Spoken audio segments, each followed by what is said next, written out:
Welcome to the Cops and Kids Reading Room Summer Adventure Series. I am your host for this episode. My name is Marty, but today I am known as Stinky Annie. Today's book is Dirty Joe the Pirate. The words are from Bill Harley and the pictures from Jack Davis. Some of you may have read this book already. You can get it from the library. The book is very funny, but I hope you get to borrow it sometime and read it and look at all the pictures because the pictures are hilarious as well. Out upon the briny deep, where the wild and wet winds blow, there sailed a cruel and evil man, the pirate, Dirty Joe. He sailed upon the sky. It's Dirty Joe. He sailed upon the scummiest vessel that ever left the docks. What are you talking about? We cleaned the ship. We have Lysol wipes and everything. He roamed the world and 7 seas in search of dirty socks. His one good eye surveyed the seas, searching for some ship, and when he spied a boat out there, he'd sneer and lick his lips.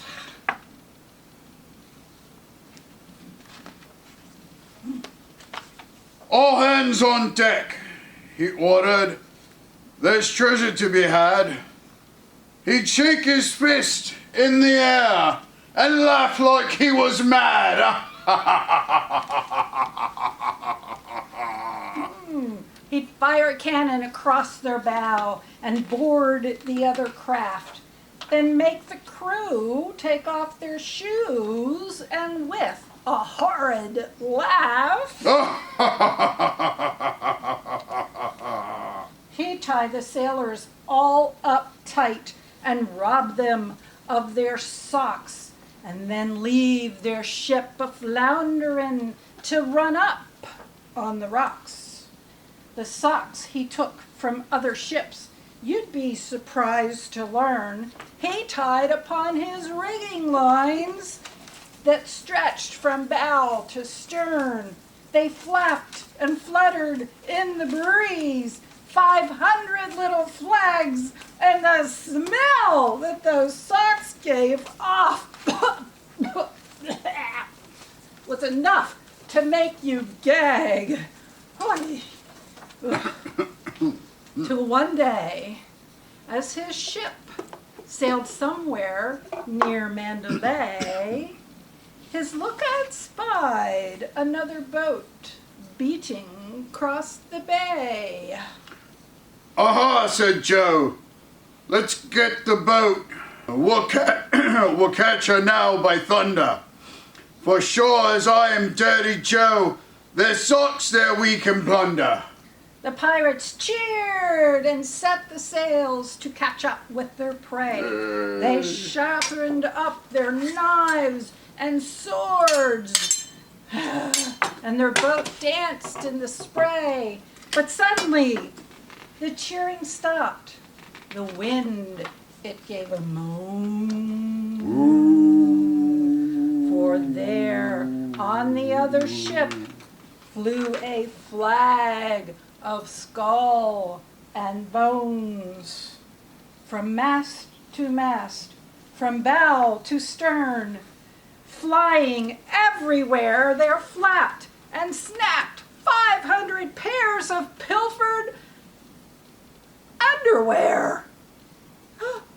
Boxers big and boxers small, with stripes and polka dots, and tighty-whities hung there too, like the ones your grandpa's got. Lined up on that other deck, armed with swords and knives, was a sight that made the men all shake in fear for their own lives. 100 pirate women waved their daggers and their swords, and a woman pirate captain yelled, "Girls, let's climb aboard!" "It's Stinky Annie," someone said, "and her band of smelly varmints. She captures every boat she can and takes their undergarments." "Then all is lost," another said. "We haven't got a chance. You can't be a pirate if you don't have underpants." "You lily-livered lumps of lard," lashed out Dirty Joe. "What sort of pirate are you lads? That's what I want to know. We'll show them, we'll take their ship. We'll tie them up," he roared. "We'll take their socks and sneakers too, and throw them overboard." The pirates there with Dirty Joe, they screamed and cheered and yelled. Someone blew a whistle and someone rang a bell. As the boats drew near, the pirates cursed and muttered, while 1,000 pairs of underwear and socks all flapped and fluttered.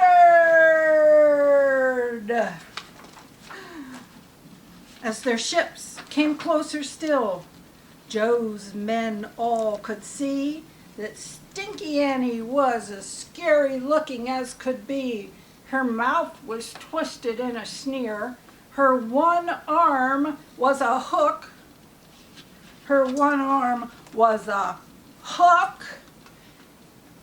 And with her one good evil eye, she gave a withering look. Finally, the two ships met. Out on the waves they rocked. "Get them now, boys," Joe cried out. "Take off all their socks." But even as the men attacked the women waiting there, Stinky Ann called to her crew, "Girls, get their underwear!" It was an awful battle, a loud and raucous fray. At first, it seemed that Dirty Joe would win and have his way, until Joe's first mate noticed that Stinky Annie's crew were all fighting barefoot. They had no socks or shoes. "What's the point?" one man called out. "Why make all this fuss if we can't get their dirty socks? What's in it for us?" "No," screamed Joe. "Don't give up now." But he spoke the words too late, and Stinky Annie and her crew quickly sealed their fate. Stinky Annie came aboard and cornered Dirty Joe. She said, "I want your boxers now, in case you didn't know." Then Dirty Joe looked and said, "Before you have your fun, your face looks quite familiar. You remind me of someone."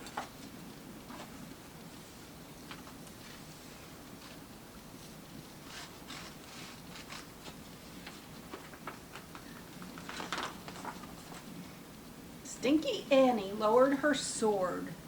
They peered at one another. "Ah, wait, I see it now. You're Joe, my little brother." "That's right," Joe said. "Your sister Anne, you bounced me on your knee. Put down your sword. Give up this fight. Please don't do this to me." Stinky Annie gave a smile. "And it tear came into her eye, and all her crew looked on in awe. They'd never seen her cry. "Oh, little Joey! How are you?" she asked. "How have you been?" "I'm just fine, dear Anne," he said and gave a grin. "Good," said Annie. "That's great news." Her one eye shone and danced. "Now do just what I say, you squirt. I want your underpants." "But Annie, you're my sister," Joe blubbered and he whined. "Stow it, Joey," Annie said. "I haven't got the time. Just because I'm your sister doesn't mean I care.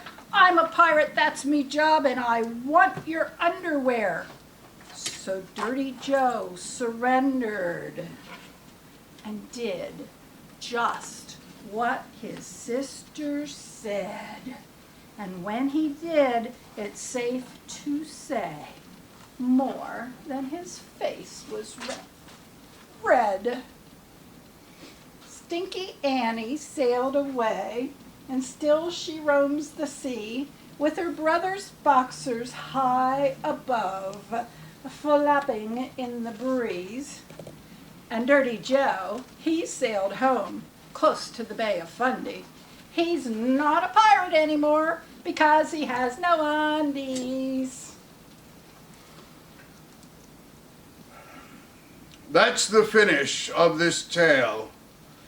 It's silly and it's done. But there's a lesson here that I'd impart in everyone. If you've got a big sister, then I feel bad for you.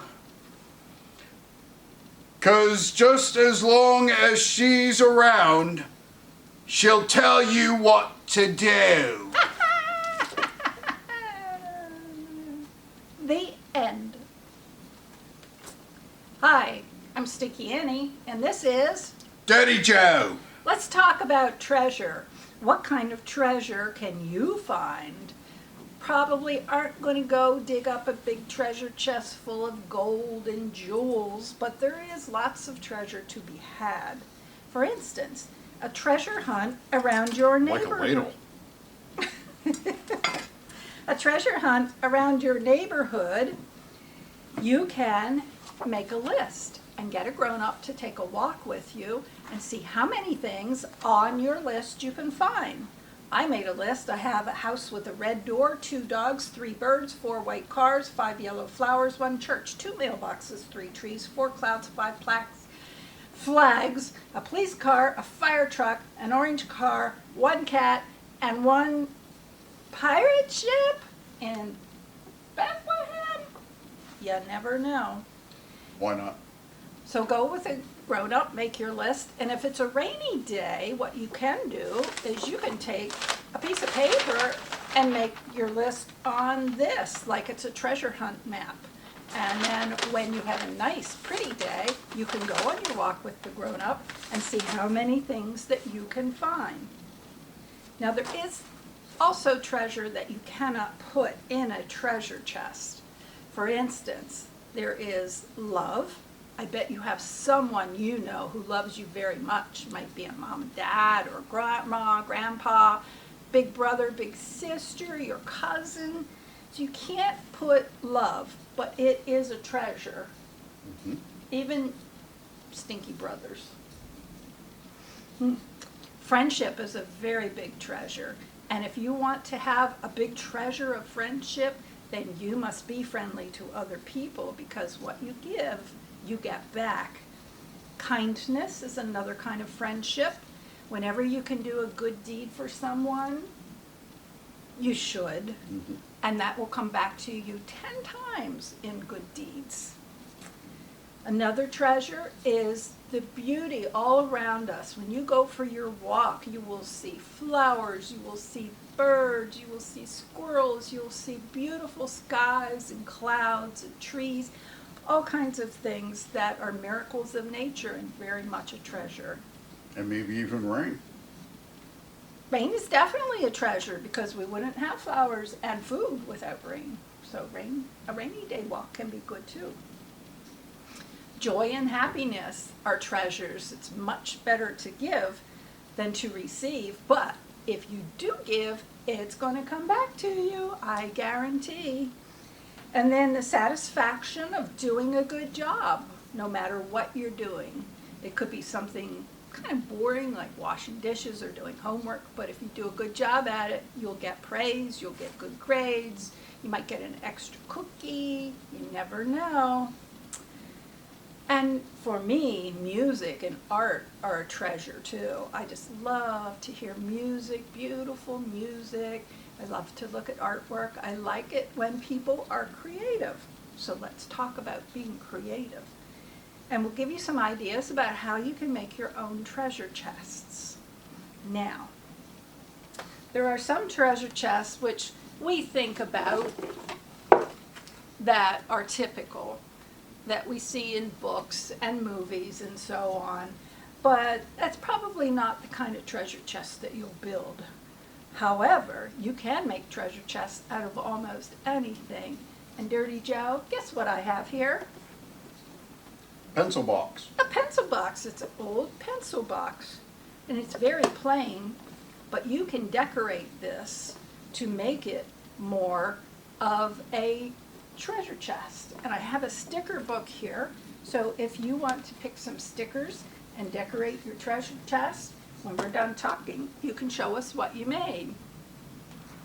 Now, there are other treasure chests that you can get. For instance, maybe you have a plain old box, a wooden box.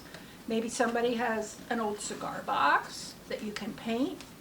And these can be decorated in all sorts of ways, and it doesn't just have to be pirate. Think about what you love. If you want to make a Hello Kitty treasure chest, you do that because that expresses your creative personality.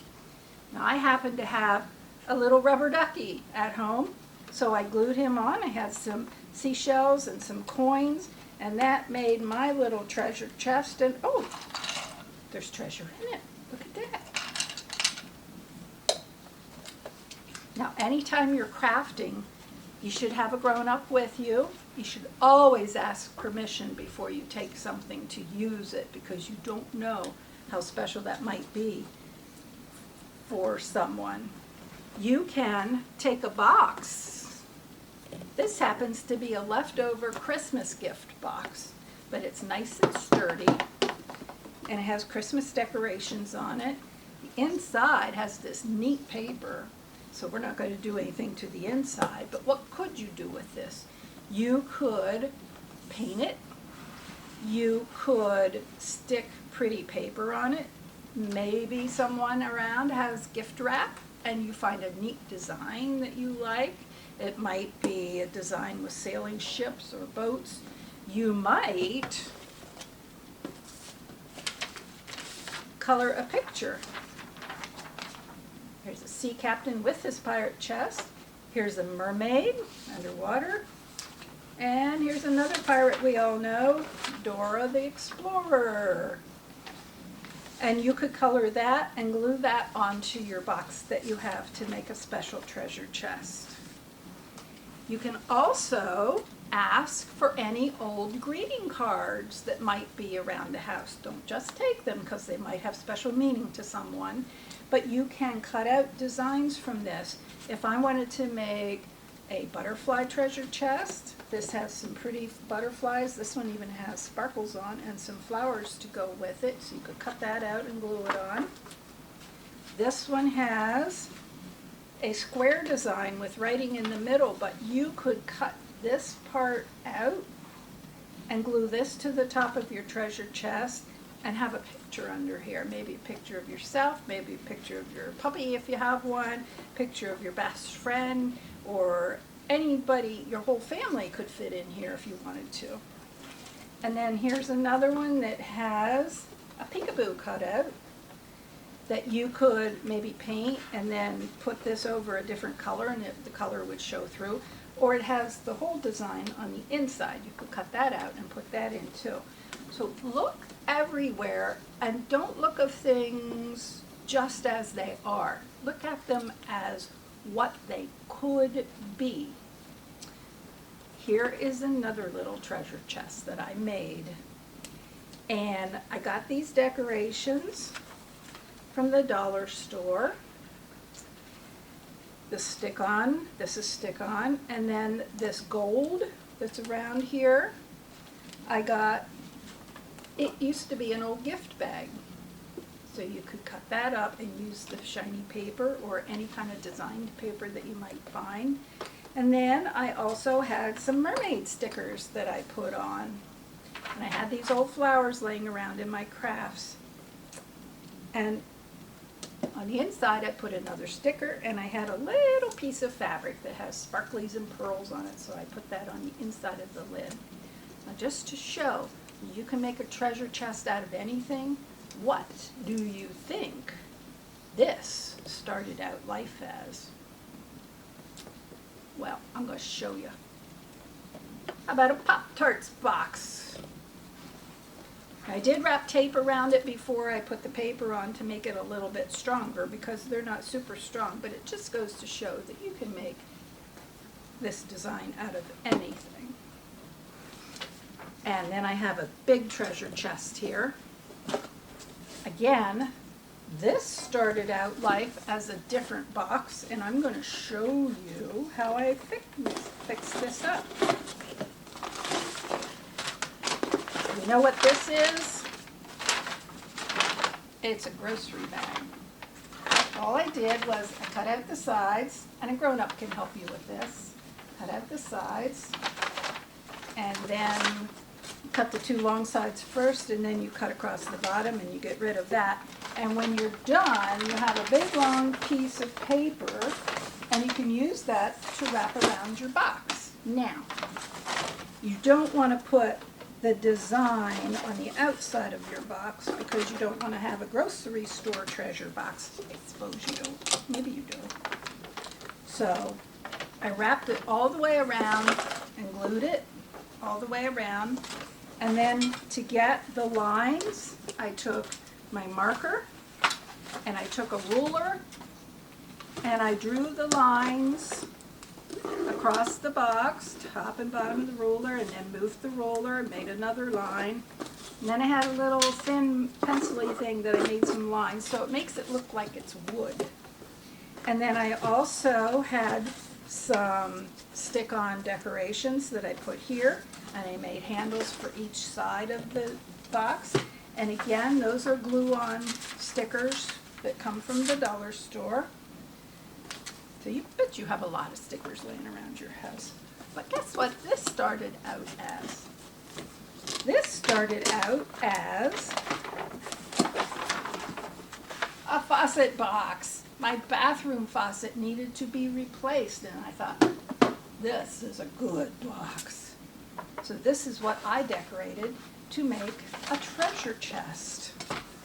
Now, Dirty Joe, how are we coming with your treasure chest? Let's see it. Hold it up here and show us what you got on it.